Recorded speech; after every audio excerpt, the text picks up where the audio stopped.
I would constantly get all these inbound emails, cold calls, cold emails, sales, emails, and I usually, I'd get hundreds a day, and I would blow them all off. You need to do your research. You need to, figure out as best you can before talking to them what their pain points might be, the things that they care about.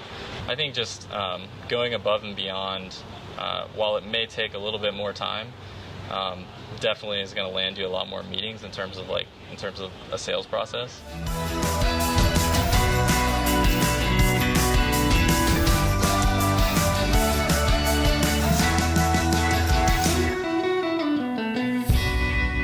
First thing we did as a company was we flew out to New York City, where like all the ad tech companies are and all the publishers, and we got meetings with as many companies as we possibly could. I think we had, maybe in 3 or 4 days, we had like 15 meetings with publishers, agencies, ad tech companies, like everybody in the ecosystem. And what we want to do is kind of like float our ideas, get their feedback, but also, what other challenges do you have? Like, what are you experiencing? Most of the people we talked to were in ad operations side of the business, and what we ended up finding out was that our idea was validated, but also there was all these other challenges that they were having. What we sort of morphed into at this point is being an intelligent ad operations assistant. And so these ad operations teams, they're working on so many different things. They're responsible for serving all these ads on sites, finding all the issues with ads, working with the programmatic vendors, optimizing campaigns, like doing all these different things, of which many of these tasks are incredibly repetitive. So super repetitive, very tedious. And if there's anything that is, kind of prompted for like AI and automation, it's like repetitive task, right? So how were you able to get all those meetings in New York City? Because as you said, you didn't know these people, so you're reaching out to them. How did you get the meetings in the first place? Yeah, I think, again, to one of your first comments, like staying personalized, doing your research, just like any other typical sales outreach, I guess you could say. But I think in that particular scenario, there's some big problems in ad tech right now that's affecting pretty much the whole industry. One of those specific problems is around ad user experience and ad blockers growing like crazy. So I really utilize that in my messaging. We're building a company to focus on this problem, and I would try to use, if I was reaching out to a company that I had worked with before, maybe it was a different person in the company, but I would say, we've built tools specifically for your dev team in the past at another company. I'd use different ways to kind of like personalize it, but I think focusing in on like, and I was honest too, like we don't have a product yet, like right. we just started.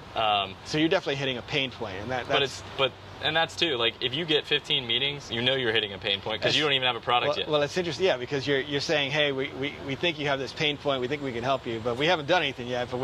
So it's pretty remarkable that you got those meetings, and then in those meetings, they basically went on to tell you what else they needed, and then at that point, you're like, we can build it, and will you pay us for that, right? Is that exactly? So so we, in those meetings, it started off by just talking about our background and what we were done, why we started the company. I think telling any meeting you ever have, if it's with a VC or with someone you're talking to, you should always talk about why you started something, right? There should be a reason other than just trying to make money or whatever, right? Right. So we would talk about the compelling reason of why we started, our mission, all that kind of stuff. But yeah, getting into, this is what we're thinking of doing. Is this a pain point for you now? Do you have any tools to do this now? Like, what do you pay for those tools? Will you pay for tools if we build them? Will you test them out? Like all that kind of stuff. What are some of the other challenges that your team faces on a daily basis? And just let them talk, because it builds a relationship. You now have this connection with them where you reached out to them, they gave you feedback, and you were be super thankful and appreciative for that feedback. But now those 15 different companies or people at those companies can now be your first beta testers whenever you actually have something to test out. And how long has Ad Reform been operational? So about 9 months now. 9 months. About 9 months. So when did you get your first customer? Got our first customer in I think it was month 4. I think was our first customer. So we had a product, we had an MVP ready probably in month 2, and we basically threw it out. By no means was it like a perfected product, and it still isn't. Never is. But we got it out to users. We wanted to see what they would say, if it was valuable, where the issues were, and obviously there's always going to be lots of issues at the beginning. And so we would just continue to iterate, and I think about 2 months of iterations, we finally landed our first customer with a really, it was a fairly large company. And just since then, it's just, we've been adding customers and continuing to iterate and build on our roadmap. The more customers you get, the more people you get in front of, the more feedback you get about what you're doing and what you're planning to do. So, for our roadmap, I would always, anytime I ever met with somebody, whether it was just a demo or it was it's a current customer and we're talking about the product we currently have, I would always ask them about the pain points that I feel like our roadmap would solve, just to see what they would say. And again, back to that, would you pay for something like this? Right. Always ask that question, because and even when people say that they'll pay for something, you really don't know until you put a contract in front of them. They actually pay right? for it. And so I think sometimes we actually tried that earlier. We tried to, I remember trying to get somebody to pay for it probably in like month 2 or 3. I was trying to get paid customers. I think there are a lot of companies that, for whatever reason, whether they raise a lot of money or they just don't want to ask people to pay for it, that just like getting users or whatever. I think a lot of companies do that, and I think it can be bad in some ways, because you're kind of masking your product. Like, they might like to use it for free, but they might not want to use it if it's paid. Right. So you need to throw that out there and see if you can get people to pay for your product. Yeah, what I love about that is, again, you basically you're proving the market before you're doing a lot of work. You're spending a lot of money, a lot of time, whereas a lot of startups will go and they'll start building something, they'll build an MVP, they'll spend a lot of time, they'll spend a lot of money, and then they discover that really there's not any interest or market, or people are maybe kind of interested, but they're still not willing to pay. And at least you're discovering that way before you're spending all that time and energy. I feel like a startup is all about survival. Like, I feel like a lot of the reasons startups fail is because their entrepreneurs or leaders in the company just can't survive long enough, right? Like, because starting a company and running a company in the early stages is incredibly, very emotionally tasking. You're going to get a lot of rejection. You're going to go through tons of ups and downs on a daily basis. And the really successful entrepreneurs that I personally know are just people that they're not going to quit. They're never going to give up, and they're going to go through hard times and get a lot of rejection, and they just won't stop. They just keep going at that that wall, and just keep pounding at that wall until finally they break through. And that may be finally building the product up to a point where it is valuable, or that may be making pivots or whatnot. Some of the successful companies in town made huge pivots, failed after year 1, and then made huge pivots and just kept going at it, and now they're some of the more successful startups in town. And so it's just about how long can you survive, and some of survival is honestly money, right? Like, if you have a certain amount of money, you've got to, and that you've got to survive for a long period of time, you've got to figure out ways to extend that lifetime on that. So we have not spent a lot of money to this point, and it's great because I know that, like, if something happens or we have to pivot or we have to do something, like, we still have that cash in the bank where we can go do that, versus if we just spend it all right away and then it's like, oh, it's not as valuable a product as we thought, and now we're out of money, so we have to we got to go get another job or something, right? So I think a lot of startups fail because they just can't survive long enough. Yes. When we were building ICE, and ICE was a startup, this is like 20 years ago, we had to build data centers. There wasn't a cloud. We had to build all the servers. I can't even imagine. We had to set up firewalls and networking and switches and all of that. We had to buy software. You had to actually pay for software. Open source really wasn't a thing. So you had to. There was a lot of, but there's a lot of advantages in how fast and efficiently you can get products built today. But you particularly, you've really done a good job in bootstrapping ad reform. You want to talk about that? Yeah, it's super easy to start a company now. Not to make it successful, super easy to start it. Right. So you don't need a lot of money.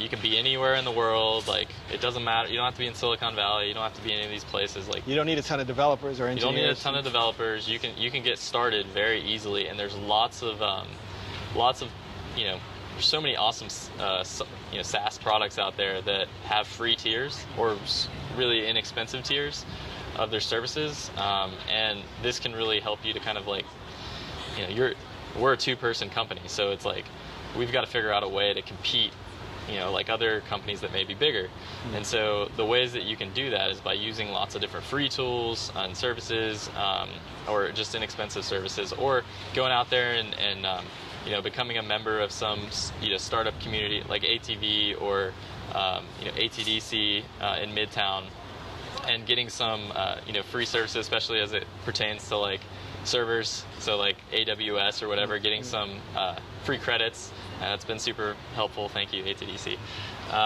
So things like that. In terms of bootstrapping, I even wrote an article on. I think I counted 50 tools, non-developer tools. So these are all the tools that like basically I use. They're more like business-focused tools, from sales tech to marketing tech to support technologies, chatting, like all this kind of stuff. I think I use like 50 different tools, and I think we maybe pay for 2 of them. Right. So our costs are super, just really low right now, and it allows us to work like a little bit bigger company. I'm sure if any of the companies that we're reaching out to, or any of our customers see this, they probably think we're a bigger company than we are, and that's kind of the goal, is to punch above your weight class. And right. Is there in those tools that you were mentioning, there was maybe 50 SaaS and open source tools, is there any 1 or 2 in particular you can think of that really give you some value? Another local company called Full Story, another free tier. We use the free tier, and I will absolutely pay for that service when we have to. But just the ability to see how your customers are interacting with your app is incredibly valuable for an early stage company, because like when you're first building that stuff out and you get your first demo trials and get your first users in the app, like watching what they go through, they're going to go through problems. Like, it's going to happen. Right. So being able to see where those problems are, then maybe if they run into a problem, you can quickly chat with them with Crisp, right? So having like a combination of these tools that are all free to us has been really valuable to us. So some of the biggest problems in ad tech right now are ad fraud is a huge problem. Brand safety is a huge problem. Fake news and things like that are huge problems. The user experience of ads. Like, we've all experienced a terrible user experience with ads before. That's a huge problem, and people are downloading ad blockers at incredible rates so that they can not have to see these ads and these terrible user experiences. So these are some of the biggest problems. And I mean, there's some that have popped up in the news, obviously with Facebook and Google, it's like taking over the ad industry. And I think for every $1 that's spent on ads, Facebook and Google account for like 2/3 of that, which is crazy. Who are the companies going to be that are going to go out there and try to innovate and solve those challenges? We hope to be one of those. But I think it's a really cool time to be in ad tech. Okay. Well, we're going to talk a little bit more later, but you ready to go for a ride? Let's do it. Let's go. Let's go drive.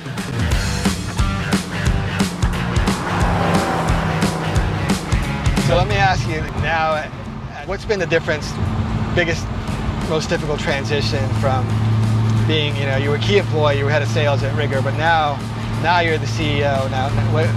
How's that been? I knew it would be hard because I had gone through a startup before, right? And it was really hard at the beginning. It was always hard, but it was hard in its own way in the beginning, right? Like, you're nothing yet. You don't even know what you're doing yet. You don't even know who your audience is. Like, you're just trying to figure it out from day one. I don't think I ever really understood what it's like to, it all falls on me.